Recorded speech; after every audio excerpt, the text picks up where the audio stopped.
Senhor nosso Deus, te agradecemos, ó Pai, pela oportunidade de estar novamente aqui, Senhor, falando de Ti. Deus, se apresenta no meio de nós enquanto falamos sobre Ti. Deus, invade o nosso coração, enche a nossa alma, ó Pai, faz transbordar nas nossas palavras, ó Deus, e atinge as pessoas, ó Pai, que estão do outro lado da tela. Senhor, toca nos seus corações, nas suas casas, nas suas famílias, para que a Tua palavra, Senhor, edifique, Senhor, uma casa ainda mais perfeita, ó Pai, que vem através, Senhor, do Teu Espírito Santo. Abençoa-nos, ó Pai, nesta hora, é o que te pedimos, em nome de Jesus. Amém.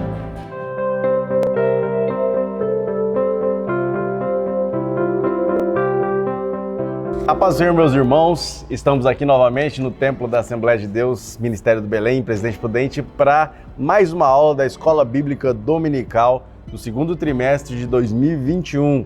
Estamos aí engatando o final aí deste trecho de lições, falando sobre os ministérios, os dons espirituais e os dons ministeriais.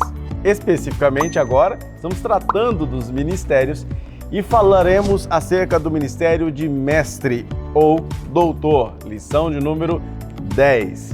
E para essa lição, o textuário diz o seguinte: de modo que, tendo diferentes dons, segundo a graça que nos é dada, se é ensinar, haja dedicação ao ensino. Romanos, capítulo 12, versículos 6 e 7. A verdade prática vai dizer o seguinte: os vocacionados por Deus para o ministério do ensino são por ele chamados para o quê? Para edificar a Igreja de Cristo. Esta lição ela traz várias leituras, irmãos. Entre elas, Mateus capítulo 7, 28 e 29, Atos 13, 1, Romanos 12, 6 e 7, que lemos aqui no textuário, e Tiago capítulo 3, versículo de número 1. Um rico material aí para exame falando acerca do ministério de mestre e doutor. E já para apresentar, introduzir este tema e começar este diálogo com você, já trago o nosso amigo pastor Diego. Bom dia, Júnior. Bom dia, irmãos. Paz do Senhor Jesus.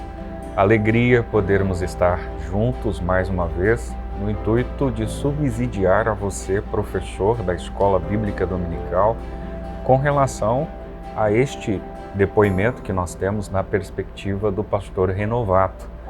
Nós vamos introduzir e comentar o tópico de número 1, juntamente com vocês, que, aliás, discursa acerca de um tema muito importante, do qual o Júnior já comentou, que é acerca do ministério de mestre e doutor. Este ministério do ensino da palavra é primordial para a igreja exercer o discernimento. E esse discernimento, comentário deposto aí na introdução, é um discernimento que se vincula à ideia cultural, teológica, filosófica, do qual o ministério de mestre ou doutor desenvolve e desempenha. A partir do viés da palavra de Deus, das escrituras sagradas, é que este ministério se desempenha, se desenvolve. Vale lembrar também, já introdutoriamente, que ainda existem algumas resistências na aceitação desse título em comparação com outros que já foram abordados aqui.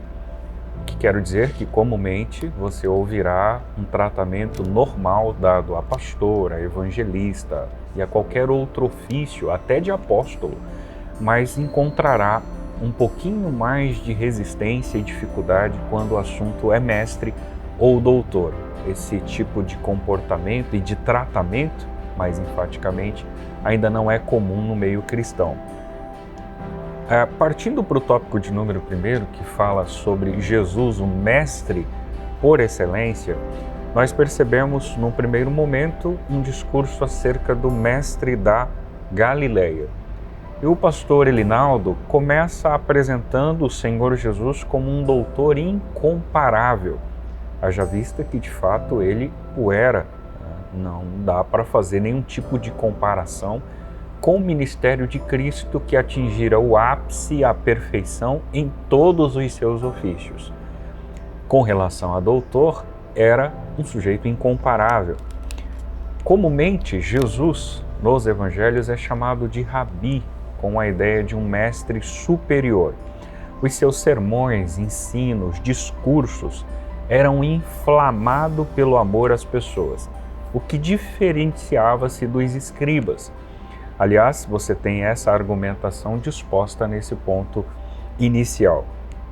Dá para inferirmos, portanto, que o discurso de Cristo sobressaía aos demais, com especificidade aos dos escribas, justamente porque estava envolto de empatia. Jesus tinha facilidade de discursar, mas também de se colocar no lugar do outro. Com relação aos escribas, que eram sujeitos de elevada educação, juízes das leis civis, simpatizantes do contexto farisaico e que se oporam, inclusive, ao ministério de Cristo, isso comumente não se via. Se via muita teoria, muita argumentação, mas baixíssimo envolvimento com a empatia. Um outro elemento importante a ser destacado nesse ponto inicial é que o autor considera ser impossível ouvir Jesus e ficar indiferente. Um subsídio extra do Pastor Renovato, ele inclusive diz que ou o sujeito amava ou o sujeito odiava. O seu discurso não impressionava única e exclusivamente por uma boa retórica, mas simplesmente pela autenticidade e pelo poder. Jesus não convencia por um bom vocabulário, por uma polida exposição, mas principalmente pela autenticidade, pela manifestação de poder.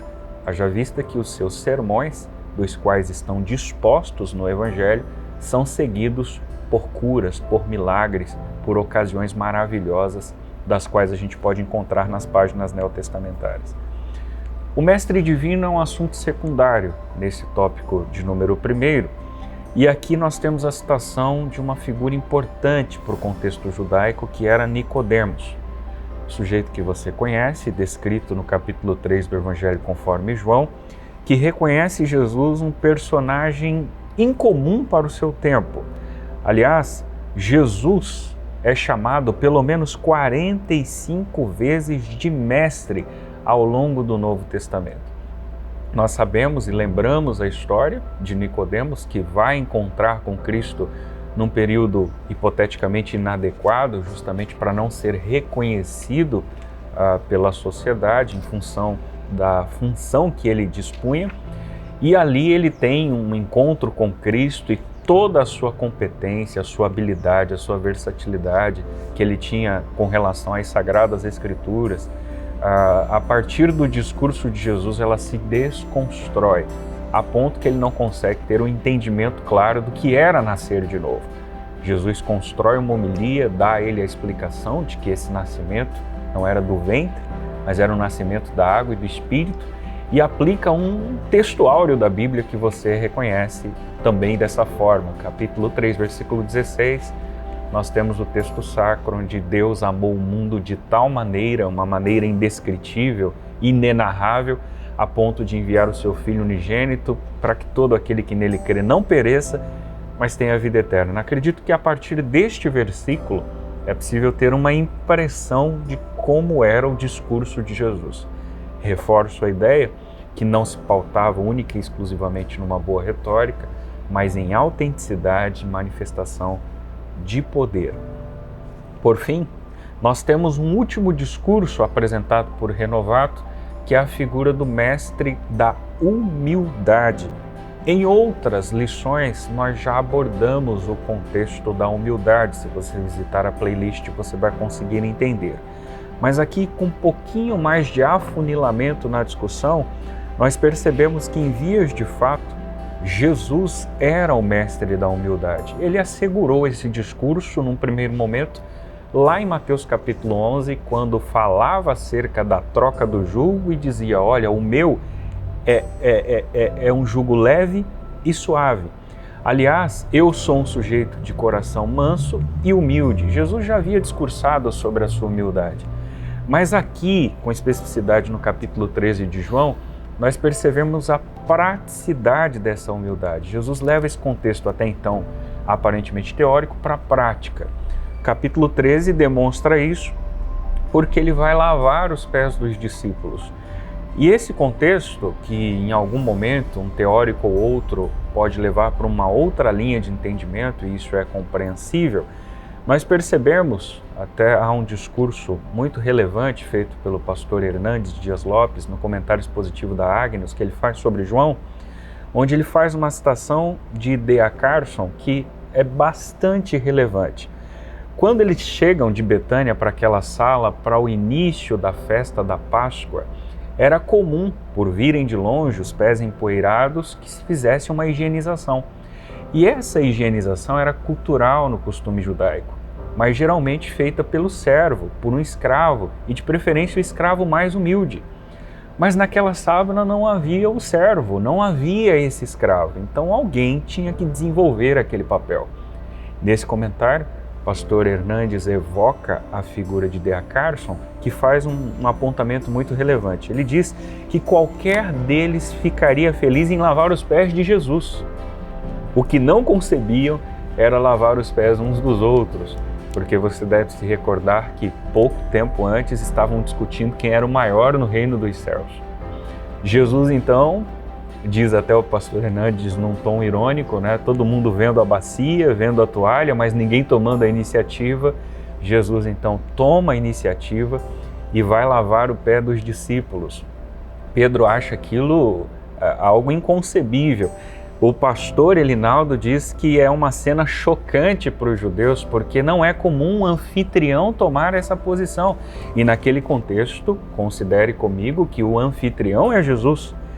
Era inimaginável um mestre encurvar-se para lavar os pés de pessoas leigas. Isso era inimaginável. Mas Jesus executa esse papel e, inclusive, nos versos 13 a 15, ele diz: eu vos dei o exemplo para que, como eu vos fiz, façais vós também.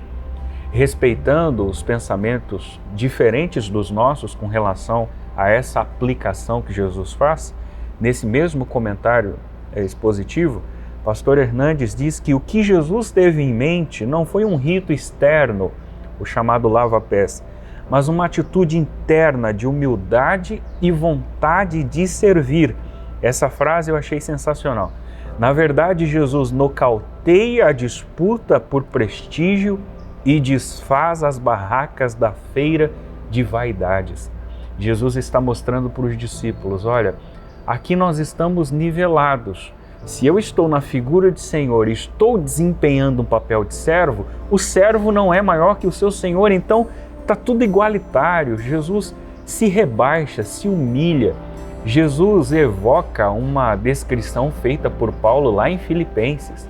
Não teve por usurpação ser igual a Deus, aniquilou-se a si mesmo, humilhou-se a si mesmo, tomando forma humana, indo para a morte, morte de cruz.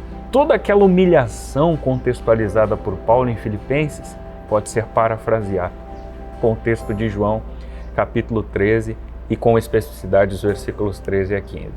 Na realidade, a lição que fica, portanto, é que não nesse contexto literal, mas numa linguagem metafórica, nós precisamos continuar, abre aspas, com a proposta de lavagem dos pés uns dos outros, no sentido da humildade, no sentido do companheirismo, da empatia, da proximidade, no sentido da comunhão. Estes princípios estão denotados aqui e precisam ser reforçados num contexto contemporâneo por nós cristãos. Mas eu quero voltar a palavra ao meu amigo Júnior, porque nós temos o tópico de número 2 para ser abordado com vocês, e o tópico de número 2 fala sobre o ensino das Escrituras na igreja do primeiro século. E aí, Júnior? Muito bem, Diego. Meus irmãos, no primeiro século, nós temos a particularidade de tudo que aconteceu, morte, ressurreição de Cristo, ascensão e as últimas instruções para os discípulos. Nós vemos no primeiro século uma recriação, há paralelos diretos entre o Gênesis e os primeiros evangelhos, o livro de João especificamente, o evangelho já tão mencionado aqui pelo pastor Diego. Neste primeiro ponto, o pastor Renovato coloca uma lupa sobre a questão de Jesus ter ordenado na grande comissão que os discípulos fizessem novos discípulos. Seria como Jesus dizendo, olha, expandam agora, crescei e multiplicai. Está entendendo a relação com Gênesis? Crescei e multiplicai agora. E aí eles fazem novos discípulos, ensinai as nações, dando ordem aos discípulos para que guardem os mandamentos e reproduzam este ensino que foi oferecido a eles por Cristo. Vindo o Pentecostes foi este evento especial que gerou muitos resultados. Dentre elas, uma expansão absurda da igreja, né? E a necessidade de uma instrução, necessidade de uma organização. Dentro do Pentecostes, há dois fatores que eu quero mencionar já de imediato para você entender. No Pentecostes há uma reversão do que aconteceu em Babel.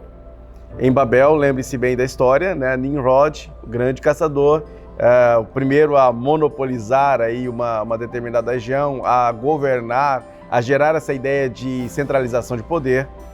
Ele cria uma torre, né, junto com os homens, e lá as línguas são confundidas. Pois bem, em Pentecostes há uma reversão, mostrando Jesus como este rei que vai reconstruir aquilo que foi destruído no Gênesis. E a partir daí, então, todo mundo passa a falar em línguas estranhas, mas se entendendo. E aí uma reversão do que aconteceu em Babel, no Pentecostes. Da mesma forma, essa única linguagem forma a igreja e os discípulos são instruídos a reproduzir este início de ensino, esta igreja que se forma.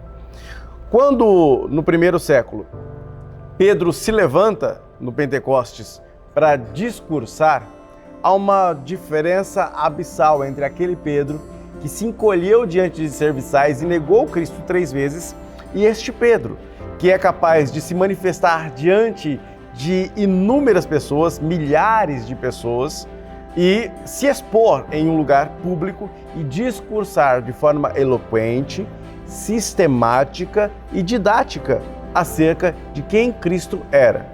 Portanto, há outro efeito aqui de reversão. Não só o efeito da reversão das línguas em Babel, mas também do efeito da reversão do que a gente chama de efeito noético da queda. O que é isso, efeito noético da queda? Nous significa mente. Portanto, o efeito de compressão do entendimento acerca da realidade em Pentecostes também dá-se início a essa reversão.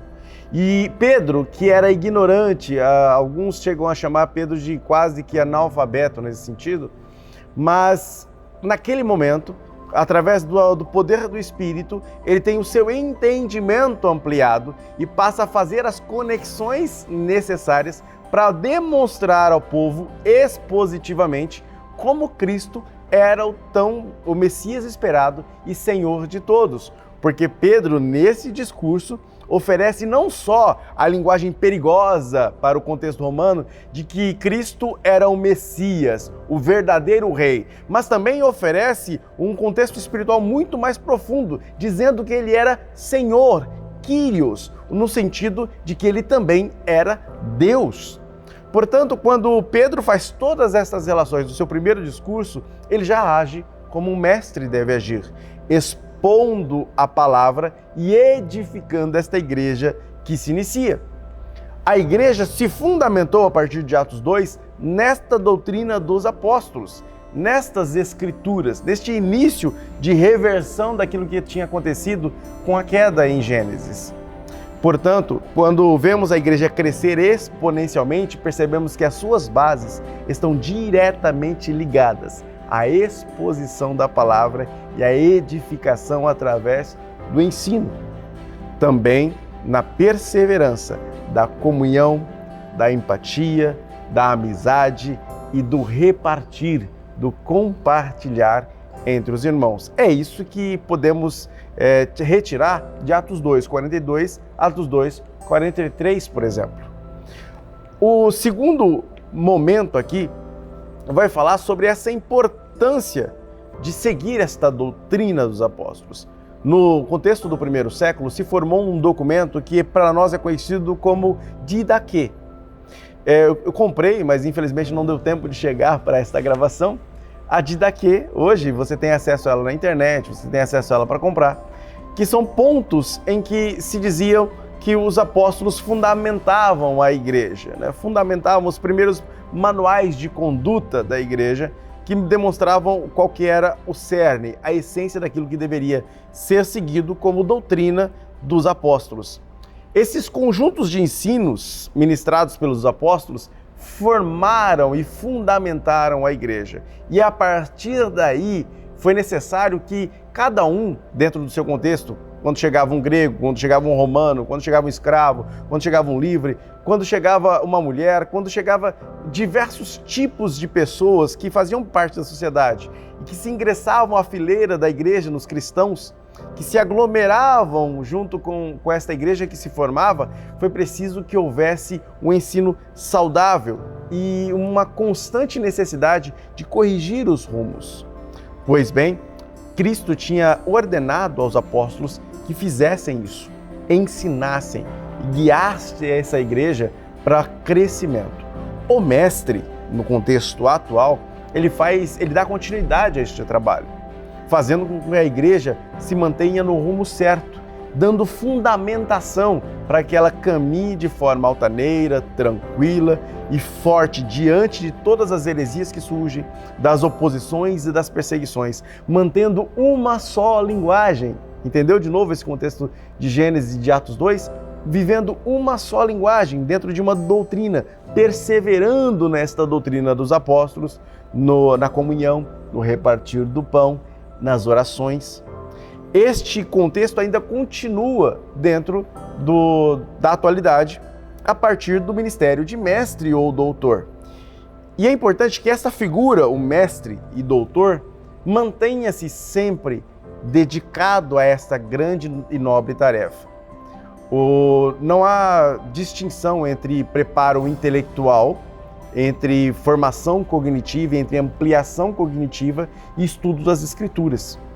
É preciso que o mestre tenha uma capacidade de conectar as coisas que acontecem no mundo, a natureza em volta, tudo que se passa na contemporaneidade e aplicar aquilo que a Escritura nos norteia.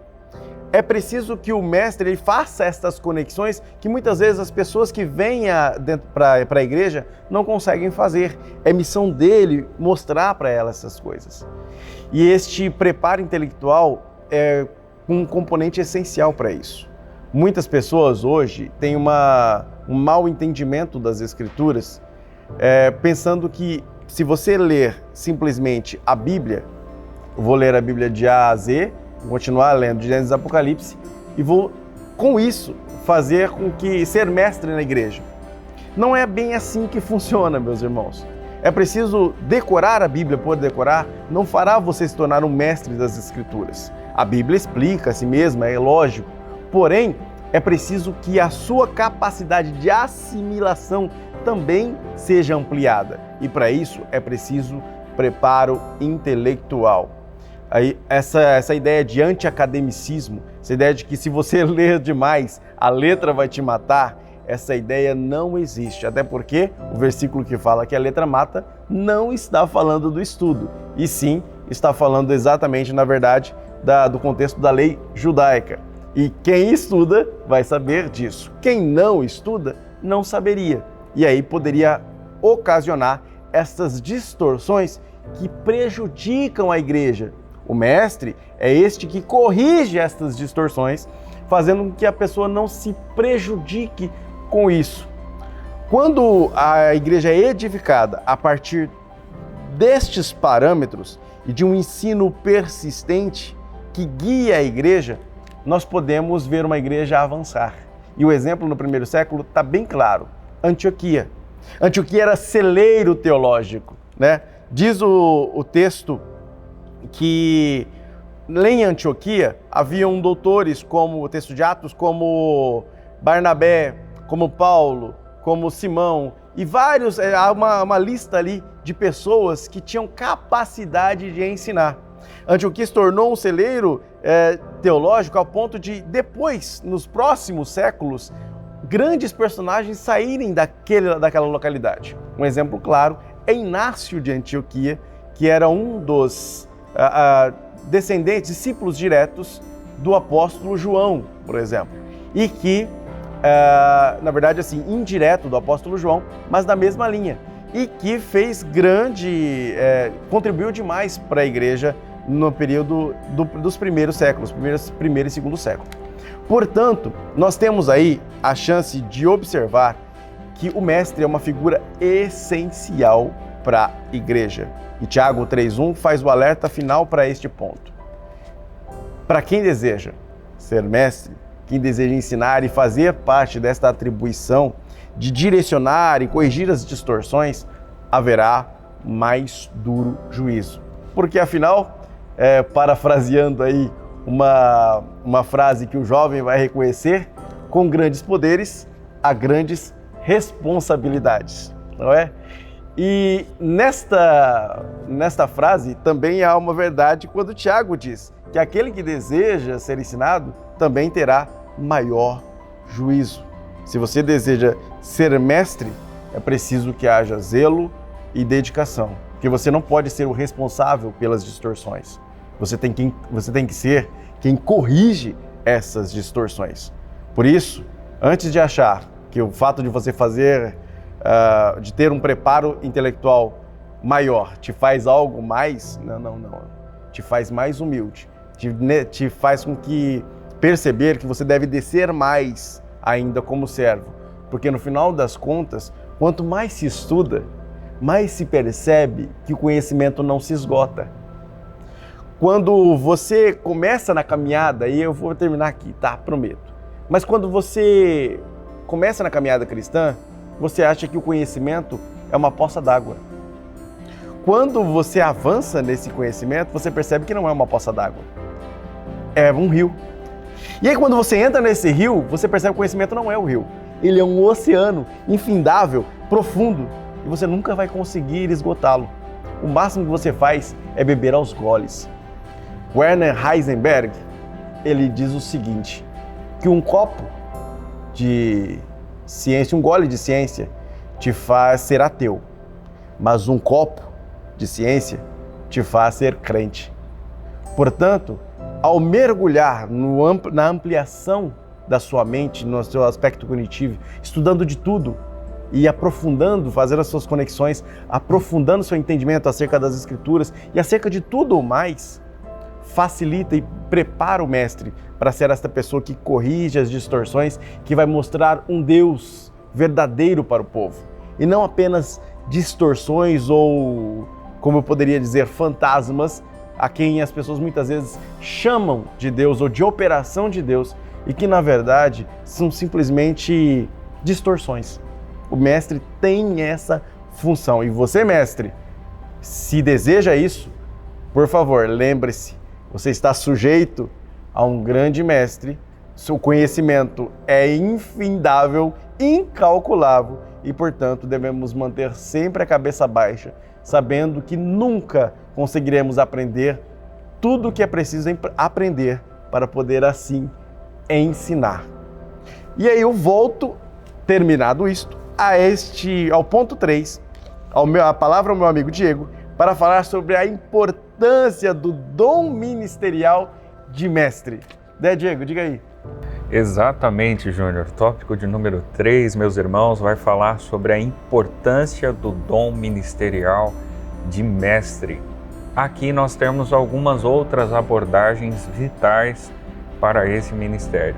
A começar com uma necessidade urgente da igreja. Perceba a denotação feita pelo pastor Renovato com relação à urgência que a igreja tem com relação a este ministério. Ministério de ensino ser eficaz na igreja local é preciso haver pessoas vocacionadas. Então, a vocação é um ponto fulcral para esse entendimento. É preciso haver pessoas vocacionadas.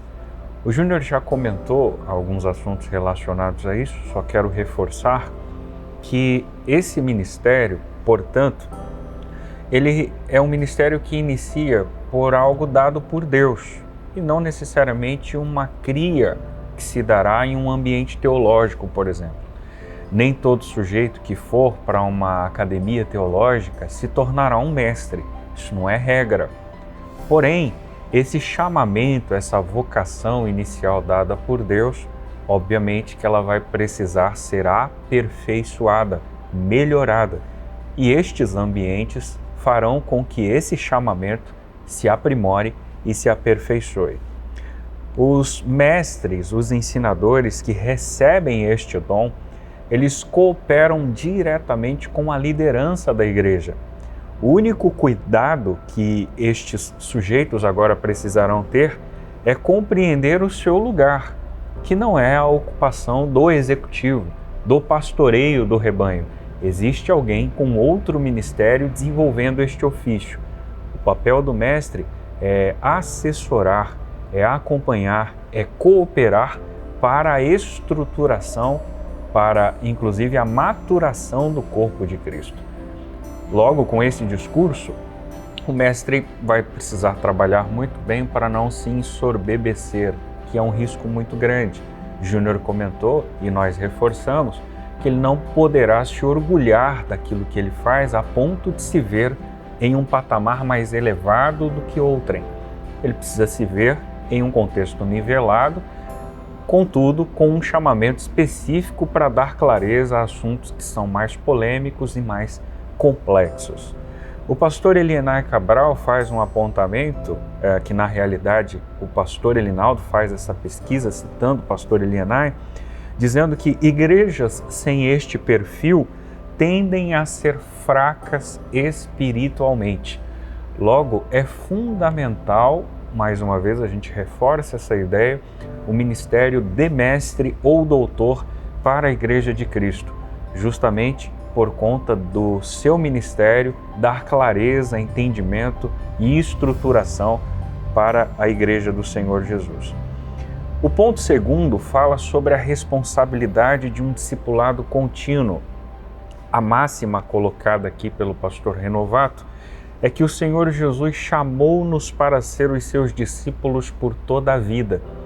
E esse conceito, uma preconcepção, ele é articulado aqui justamente porque algumas pessoas subentendem que o discipulado é um acontecimento prévio antes do batismo. Então, uma vez aceitando a Cristo, para eu me integrar na membresia, eu passo por esse discipulado para entender valores e princípios daquela instituição e da Bíblia Sagrada. A partir do batismo, eu não me vejo mais agora matriculado em aulas de discipulado, porque eu já sou um discípulo. Na realidade, isso é desconstruído aqui. A máxima aplicada pelo pastor Renovato é que seremos discípulos por toda a vida. Em relação ao Mestre, que é Jesus, o nosso aprendizado é constante, não há uma interrupção. E com relação àqueles que integram o reino de Cristo e que agora, inclusive, passarão literalmente por esse processo de discipulado, o sujeito que o faz também receberá um aprendizado. Porque é preciso dissolver a ideia de que em todo momento o emissor tem agora uma experiência, um conhecimento mais elevado do que o receptor, mas em tese, em todos os momentos, apenas haverá aprendizado para o receptor e não para o emissor. Isso é um equívoco crasso. O emissor aprende ao desenvolver a aprendizagem. Quando ele aplica o conhecimento para alguém, no caso, no contexto, o novo converso, ele também está aprendendo tanto com a vivência desse sujeito, quanto pelo fato de rever assuntos que são basilares na obra de Deus, na Igreja de Cristo. Mas num terceiro momento, para finalizar essa exposição, nós temos os requisitos que são necessários para o mestre. Alguns deles estão elencados aqui, a começar por um salvo em Cristo. Ou seja, esse mestre, ele precisa ter esse pré-requisito porque isso é basilar. Ele precisa ser um sujeito não apenas convencido, mas convertido. Ele precisa crer naquilo que ele está elucidando.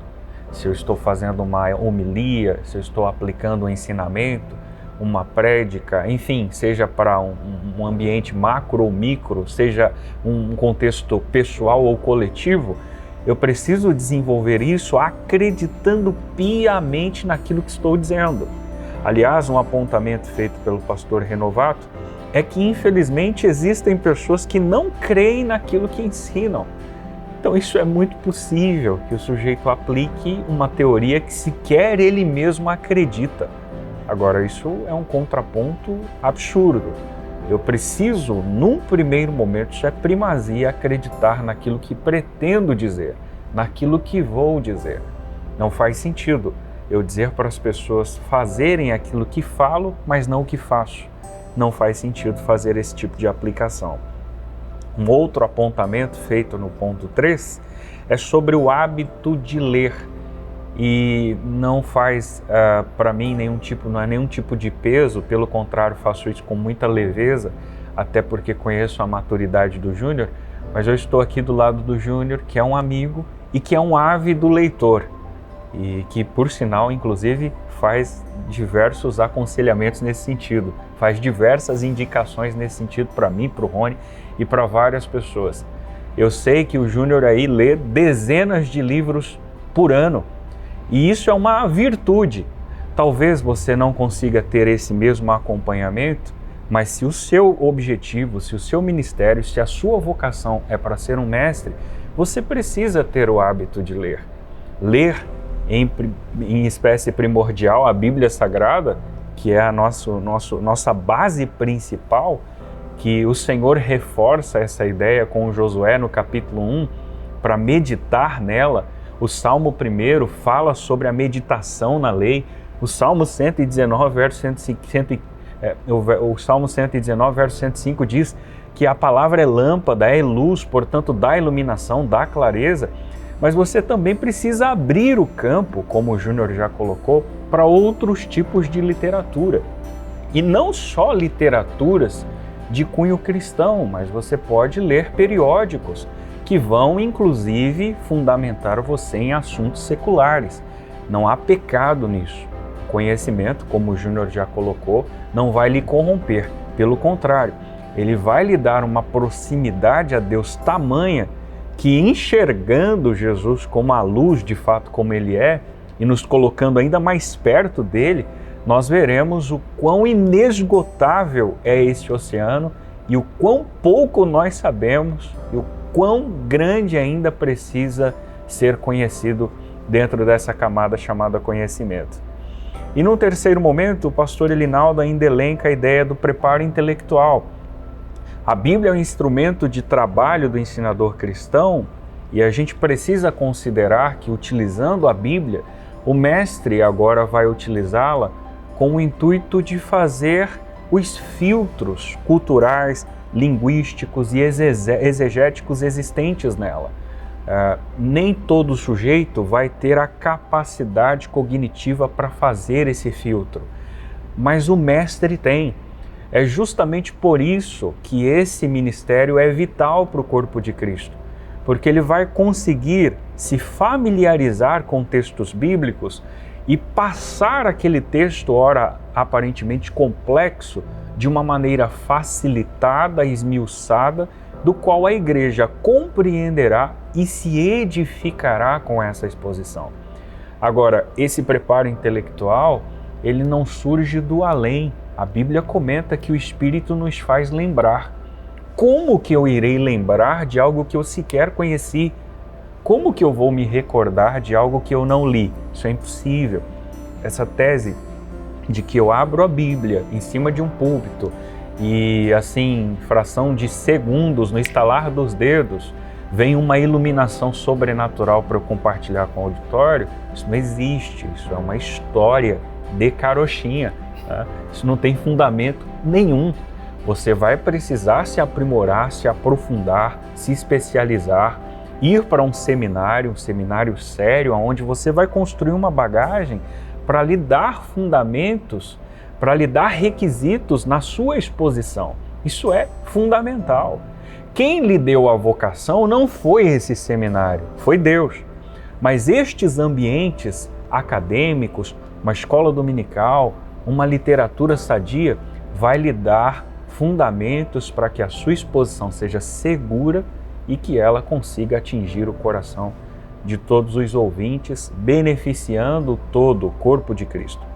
E por fim, a última exposição elencada aqui é um coração em chamas.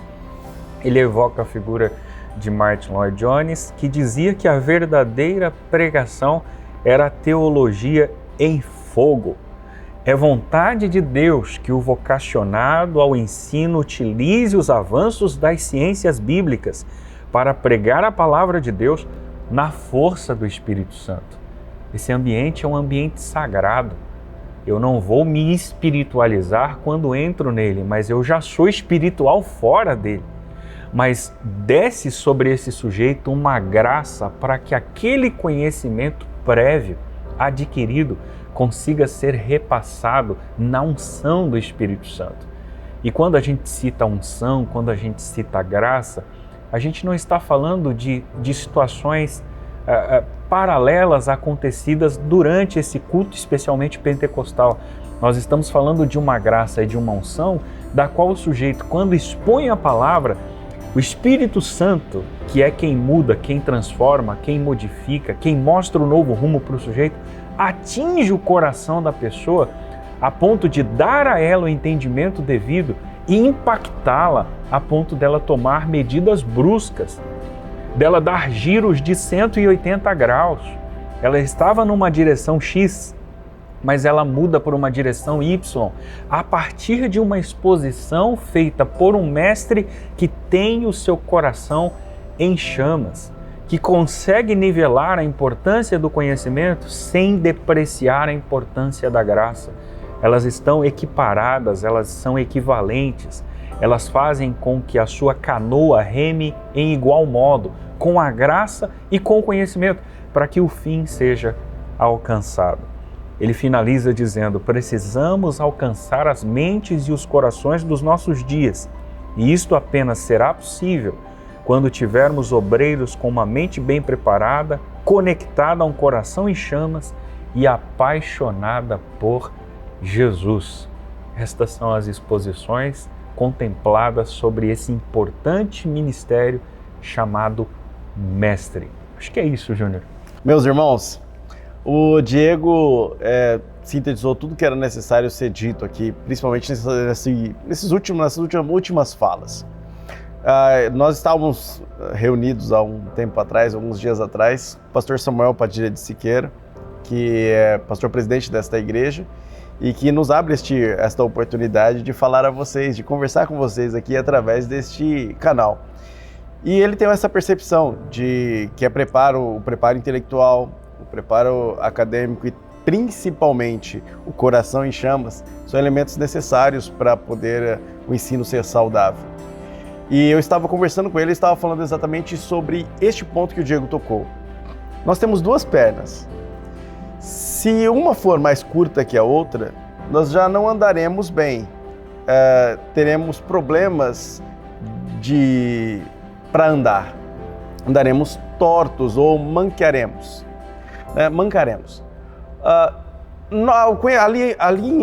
A relação entre graça e conhecimento é como se fosse essas duas pernas.